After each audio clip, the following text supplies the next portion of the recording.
I remember when I was in my mid-60s when we were doing this tape, and I tripped because there was something off screen, and no one ever knew, except now in this rare, unearthed Except footage. when you watch Power of the Daleks, you can clearly see. You can clearly see. Yes, the second assistant drunk on the floor, and they had to carefully frame him out. It was a laugh. And, of course, we've been, Yes. being the 60s, we've been to the pub all day. That's right. And, yes. Oh, and the Dalek operators, they were asleep half the time.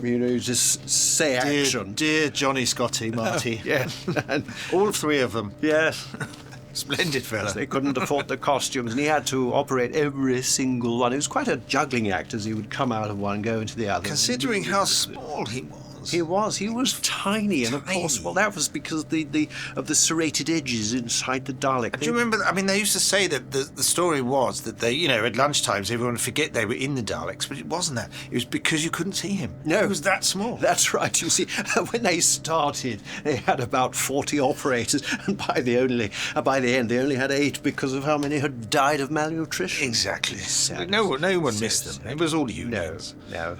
They used him as props in the next story. Wasn't he in the colony in space as a little mummy creature? That's Didn't right. They use him. They animated his little dead hands. Falling out of cupboards, that sort of thing, scaring the children. I think that's why Mary Whitehouse got so particularly annoyed when she realised they were using real bodies. Exactly. Yeah. But that was what made Doctor Who special. That's right. They used real corpses.